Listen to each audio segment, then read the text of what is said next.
বছর মানতে রাজি আছে, কারণ 13 বছর নবীজি শুধু মায়ের খেয়েছিলেন। কথা বলবেন না? 13টা বছর তিনি অত্যাচারিত, জুলুম, নির্যাতনে নিষ্পেষিত হয়েছিলেন। 3টি বছরের ভেতরে জেলেও ছিলেন।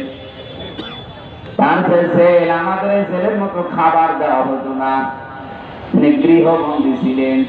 শিয়াবে আবি তালিব নামে এই জেলখানায় 3টা বছর প্রায় 54 জন মানুষকে নিয়ে তিনি পড়েছিলেন। এই কথাগুলো যখন বলবেন, কিছু মানুষ আছে বলে দেখে কান্নাকাটি করবে, বলবে হুজুর আপনিও কাঁদেন আমরাও কাঁদি।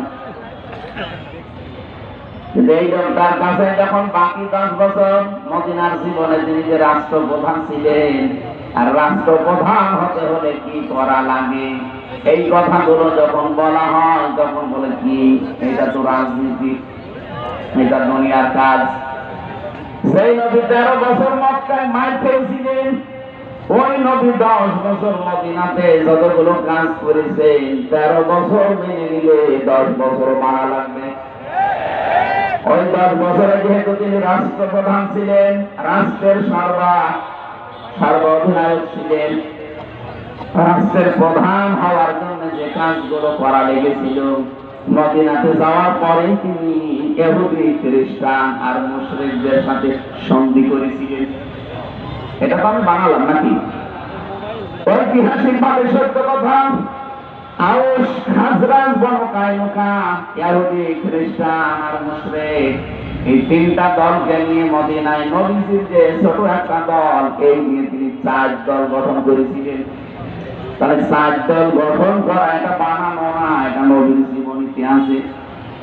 এটা যদি প্রয়োজন হয় ইসলামের জন্য, মানবতার জন্য, দেশের জন্য, 4 দলীয় জোট করা যায়। এখন যদি বলেন হুজুর কোন দিকে যাচ্ছেন, কোন দিকে না, ইসলাম এইভাবে এসেছে। বিশ্ব নবী কি জানতেন না যে না ইহুদি, খ্রিস্টান, বৌদ্ধ এরা, এই মুশরিকরা প্রকাশ্য শত্রু, এদের সাথে আমি কিসের জোট করব? নবীজি ইসলামকে এগিয়ে নেওয়ার জন্য জোট করেছিলেন, না ইসলাম ধ্বংস করার জন্য?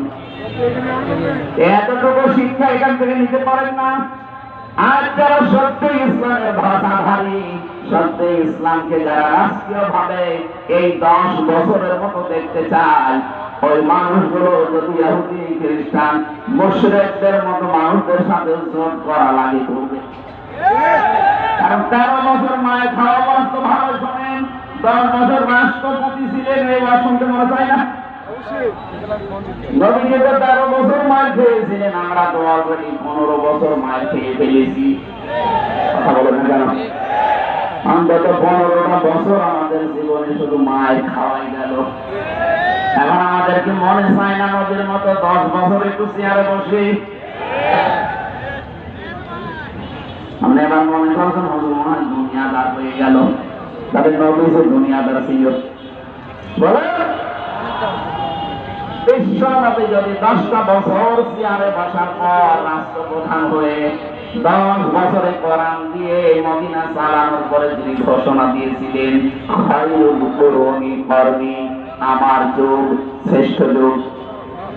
আমার তো মনে হয় বাংলাদেশে যদি 10টা বছর কোরআন কারীম দিয়ে যোগ্য এবং সৎ মানুষ দিয়ে চালাতে পারেন, এদেশে 10 বছর পরে শুনতে পারবেন খায়রুল কুরুনি করনি।